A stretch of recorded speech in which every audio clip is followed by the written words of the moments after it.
मैं चाहूंगा रविंद्र सर, वो मसला कि इलेक्शन कमीशन ऑफ इंडिया सामने देश के आ नहीं रहा है, ये जो ज्ञानेश कुमार गुप्ता साहब हैं, उन्होंने एक बिल्कुल ऐसा लग रहा है दही जम गया है मुंह में, किसी बात पर नहीं, सूत्र बोल रहे हैं उनके। राजीव कुमार साहब कटघरे में है, वो उनका कहीं कहीं से तो आप बोल सकते हैं, आजकल तो इतना ऐसा युग है कि आप दुनिया के किसी भी कोने से एक अदद वीडियो बयान तो आप जारी कर ही सकते हो कि नहीं राहुल गांधी गलत बोल रहे हैं। कितने दिन हो गए, 7 अगस्त, 8 अगस्त, 11 अगस्त, और आज हम बैठे हैं 14 अगस्त के दिन, कल आजादी हमको मनाना है। मैं उस मसले पे चाहूंगा कि नई फजीयत इलेक्शन कमीशन ऑफ इंडिया की है, वो एक पंचायत की खुल गई है वो चोरी पूरी की पूरी, उस पे पूरी की पूरी एक छोटा सा आपका नोट की वो क्या है और कितनी फजीयत इसको लेकर होने वाली है, हो गई है। टिप्पणी आपकी। जी नमस्कार संजीव भाई और सभी दर्शक साथी और को पैनलिस्ट को भी। संजीव जी, एक तो मैं ये बता दूं कि आपने बताया कि जवाबी प्रेस कॉन्फ्रेंस करी अनुराग ठाकुर ने। Yes yes. 24,000 लोगों ने देखी है, 24,000। और अगर वो जवाबी प्रेस कॉन्फ्रेंस है तो राहुल गांधी की प्रेस कॉन्फ्रेंस को कोई कह रहा 1.5 अरब लोगों ने देख ली, जी हाँ, वो इसको देखा 24,000 दुनिया तो देख। अगर ये जवाब है जी तो जवाब है तो बड़ा कमजोर जवाब है। राइट। और अभी पवन आज खेड़ा ने जो, उसके बाद पवन खेड़ा ने जो आज प्रहार किया, उस प्रेस कॉन्फ्रेंस को भी अब तक देख चुके हैं एक बिल्कुल। बड़ी तादाद में लोग। अभी क्या है, ये मामला क्या था कि आपने सही कहा पंचायत का है, लेकिन इसमें कहा क्या गया कि जो वोटिंग हुई उसके बाद जो वहां पर एक चुनाव आयोग के जो अधिकारी थे, हालांकि स्टेट इलेक्शन कमीशन होता है, उसके जो अधिकारी थे उसने नहीं, ईवीएम मशीन की बात है, ईवीएम मशीन है सर, अभी सर में हम ठीक है, स्टेट है मैं जी बता रहा प्लीज। हूँ पूरी बात। जी हाँ, ईवीएम मशीन तो सेम है, यू आर राइट, बिल्कुल। जी और आयोग भी सेम है। जी आयोग भी भाई वो स्टेट उसको इलेक्ट करता है, यहाँ स्टेट सेंटर करता है तो सरकार के मातहत काम करने वाला। तो उसने अधिकारी ने संजीव श्रीवास्तव को जितने वोट मिले वो विनय ठाकुर जी के सामने लिख दिए। मिले उनको एक, मतलब 5 अलग अलग बूथ थे जहां पर वोटिंग हो रही थी, एक बूथ का उन्होंने उसके सामने लिख दिया। ये गए लोकल जो इलेक्टोरल ऑफिसर है उनके पास, ट्राइब्यूनल बोलते हैं उसको, सिविल जज के पास। उन्होंने कहा कि भाई दोबारा काउंटिंग कर दो। तो जो जीता पक्ष था वो चले गया हाईकोर्ट में, हाईकोर्ट में स्टे हो गया। स्टे होने के बाद ये चले गए सुप्रीम कोर्ट। सुप्रीम कोर्ट ने कहा कि ये छोड़ो, आप लोग मशीन इधर लेके आओ। अब ये 1967 के बाद हिंदुस्तान के इतिहास में दूसरी घटना है। ऐसी घटना एक बार हुई थी करनाल में, जब चुनाव आयोग ने इसी तरीके से मतगणना की थी और चुनाव आयोग को कहा गया था कि आप, वो लोकसभा का चुनाव था, उनको कहा गया था कि यहां लेके आओ, और सुप्रीम कोर्ट में उसकी मतगणना हुई थी। और आज ये दूसरी दफा हुआ है कि सुप्रीम कोर्ट के सामने दोबारा मतगणना हुई और उस मतगणना में उल्टा चुनाव बदल गया। ये 51 वोट से जीत गए जो कैंडिडेट थे। अब ये ईवीएम का खेल इन्होंने किस तरीके से किया। देखिए, ईवीएम तो एक उसका पार्ट है संजीव जी। जब ये पूरा कोकस बनता है, उसमें यस चुनाव आयोग यस। के अधिकारी होते हैं, उसमें अब इलेक्टोरल रोल्स आ गए, तो ये एक बड़ा बड़ा नेक्सस बन जाता है। और आप अगर एक रास्ते से निकलने की कोशिश करेंगे तो दूसरे में फंसा दिए जाओगे, दूसरे से करोगे तो तीसरे में। अब ये जो लड़का है, सरपंच जो है जिस गांव का, ये जो मलिक है इसका नाम, ये तो इतना बहादुर था, इतना हिम्मती था कि ये लोग सुप्रीम कोर्ट तक चले गए। अब इस देश में कितने 6 लाख पंचायतें हैं, 6.5 लाख, यस 6.5 लाख पंचायतों में से हिंदुस्तान में अगर आप गड़बड़ होगी और म्यूनिसिपल कॉर्पोरेशन अलग है, तो कितने लोगों की हिम्मत है सुप्रीम कोर्ट तक जाने की। और उस पर सुप्रीम कोर्ट ने यह ऐतिहासिक फैसला दिया। एक और फैसला बताता हूं। इसी साल में मार्च के महीने में संजीव जी, प्रयागराज के एक हंडिया तहसील है, उसके चाका गांव में भी ऐसा ही मामला सामने आया। उसमें पंचायत में ऐसा ही हुआ और उसमें और धमाकेदार चुनाव था। उसमें तो जो हार जीत का अंतर था ना, वो 19 वोट का था। माफ कीजिएगा, गड़बड़ जो थी वो 19 वोट की थी, हार जीत का अंतर 37 वोट का था। इलेक्शन कमीशन का यही चला, हाई कोर्ट और सुप्रीम कोर्ट जब पहुंचा तो सुप्रीम कोर्ट ने कहा कि इस बात का कोई मतलब ही नहीं है कि कितने वोट से इन वोटों की गिनती का असर नतीजे पर पड़ेगा कि नहीं पड़ेगा। छोड़ दो, अगर 19 वोट उस व्यक्ति को मिल गए तो वो हारे या जीते, हमको इस बात से मतलब ही नहीं है। उन्होंने क्या बड़ी बात बोली, उन्होंने बड़ी बात बोली संजीव जी, जिसको सुनकर हम सब लोगों के, वो हमारे जो फोर फादर्स थे जिन्होंने संविधान बनाया, हमारे रोंगटे खड़े हो जाएंगे। उन्होंने कहा यह महत्वपूर्ण नहीं है कि सत्ता पर कौन है, महत्वपूर्ण यह है कि सत्ता पर वो कैसे आया, महत्वपूर्ण है सत्ता आपने हासिल कैसे करी, यह महत्वपूर्ण है। और चुनाव आयोग सुप्रीम कोर्ट और तमाम इदारे इसीलिए बैठे हैं कि आपने जो रास्ता अख्तियार किया है वो सही है या गलत है। हर वोट वहीं जाए जिसके लिए वो निर्धारित है। ये काम चुनाव आयोग का है और चुनाव आयोग वो काम नहीं कर रहा, इसलिए किसी 12 पेटिशनर को जाना पड़ा सुप्रीम कोर्ट और सुप्रीम कोर्ट ने एक फैसला दिया। देखिए हमारे संवैधानिक इदारों को कितना गिरा दिया गया है संजीव जी। आज देश में जश्न का माहौल है, क्यों? क्योंकि सुप्रीम कोर्ट ने अपना काम कर दिया। अरे संवैधानिक संस्थाओं ने काम कर दिया, इस वजह से लोग खुशी का माहौल है।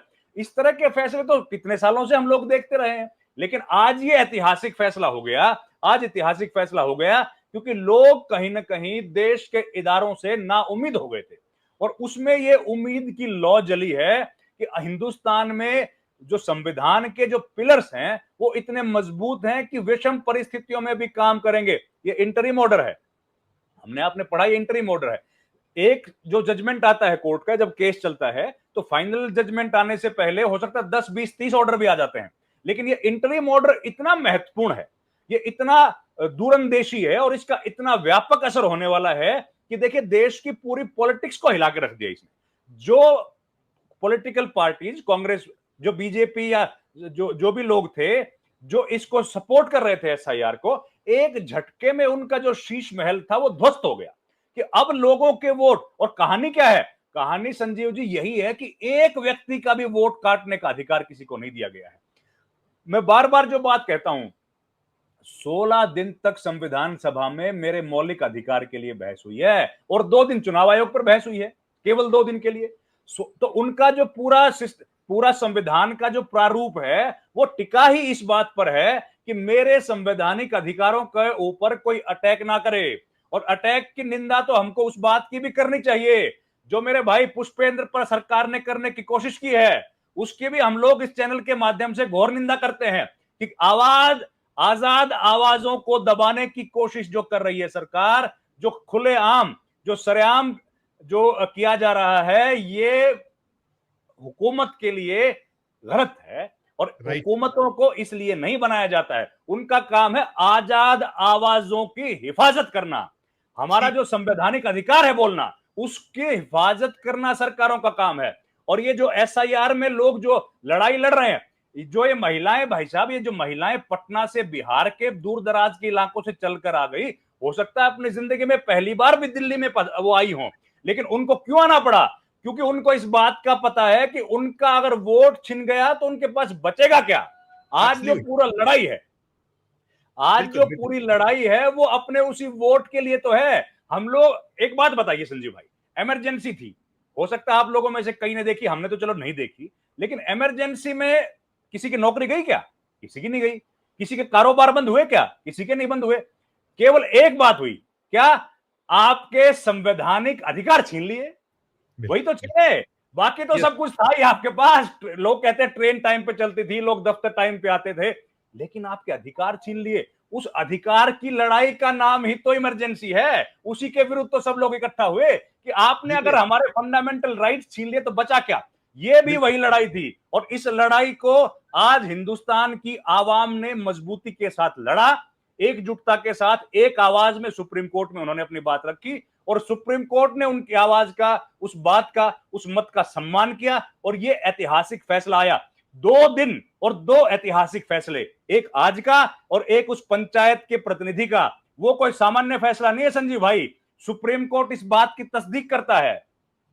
इस फैसले के माध्यम से सुप्रीम कोर्ट इस बात को दोहराता है कि पंचायत छोटी हो या बड़ी हो, उससे मतलब नहीं है। मतलब है कि आपका वोट जिस व्यक्ति ने डाला वो आप तक पहुंचा कि नहीं पहुंचा, या उसको बीच में कोई इंपेडिमेंट किसी ने क्रिएट करने की कोशिश की।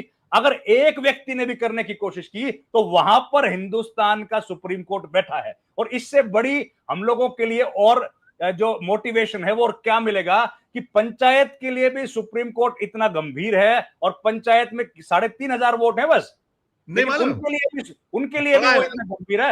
वोट, क्योंकि वोट का अधिकार है और वोट का अधिकार केवल 2 ही लोगों का छीन सकता है भाई साहब, या तो दिमागी रूप से अस्वस्थ हो या फिर जेल में हो, बाकी किसी का छीनने का अधिकार किसी को है नहीं। Unmute sir, unmute sir. जी माफी चाहूंगा। देखिए सर, ये जो समय है, ये दौर है, ये चैलेंजेस का दौर है और पहली बार कम से कम हम लोगों को 10-11 साल में इस बात का एहसास हो रहा है कि अब विपक्ष उन चैलेंजेस को एक्सेप्ट कर रहा है जो मोदी सरकार हमको देने की कोशिश कर रही है। वो उनको एक्सेप्ट कर रहे हैं और वो उनको रिस्पॉन्ड कर रहे हैं। अब ये जो पूरी इलेक्शन पर तो सवाल लंबे समय से खड़े हो ही रहे हैं, लेकिन 7 क्या साल इतना करीब 7-8 साल से लगातार हम लोग कहीं ना कहीं बहुत ज्यादा जो गंभीरता है, आरोप हैं, शिकायतें हैं। बिल्कुल, लेकिन हम लोग आप ही की डिबेट में, अलग-अलग चैनल्स की डिबेट में डिस्कस करते थे कि इतने गंभीर आरोप हैं, लेकिन बावजूद उसके कांग्रेस पार्टी या ऑपोजिशन जो है वो उस पर उस तरीके से रिएक्ट नहीं कर रहा जैसे उनको करना चाहिए। अब बिल्कुल। मुझे लगता है ऑपोजिशन ने उस इश्यू को लिया है और हेड ऑन लिया है सरकार के साथ, और अब जमीन से लेके संसद तक, सड़क तक, सब जगह पर इन मुद्दों को उठा रहे हैं। और जनता भी कहीं ना कहीं इन बातों को क्योंकि महसूस कर रही थी, इसलिए वो अपनी आवाज जो है वो इसके साथ मिला रही है। तो अब ये बहुत महत्वपूर्ण है इलेक्शन कमीशन की जो साख है, अब चुनाव आयोग की किसी भी बात पर कोई भरोसा कर नहीं रहा है। इलेक्शन कमीशन के जो वकील हैं वो जब अपनी दलील दे रहे हैं सुप्रीम कोर्ट में, तो उन दलीलों को एक्सेप्ट करने के लिए कोई तैयार नहीं है। सब लोग जो बाहर भी सुन रहे हैं, फैसला तो देखिए सुप्रीम कोर्ट का जो आ गया वो तो सबको मान्य है, लेकिन बाहर भी कोई उन दलीलों को जो सुन रहा है, उन पर भी उसको अविश्वास है। तो अब ये संकट जब पैदा हो गया, तो संजय जी जाहिर है कि बड़ा संकट है, और उसमें ऑपोजिशन अगर मजबूती से फाइट कर रही है तो लोग उनके साथ खड़े होंगे ही, और वही होता हुआ दिख रहा है। जो काम विपक्ष को पहले करना चाहिए था, हो सकता कर रहा हो, लेकिन अब और प्रोमिनेंटली कर रहा है। और अब एग्जैक्टली। मीडिया का जो एक बड़ा प्लेटफॉर्म है, चाहे मीडिया की जरूरत ही नहीं है लोगों को, शायद लोगों ने अपने आप को इस तरीके से बना लिया है कि उनको मेन स्ट्रीम मीडिया की जरूरत ही नहीं है।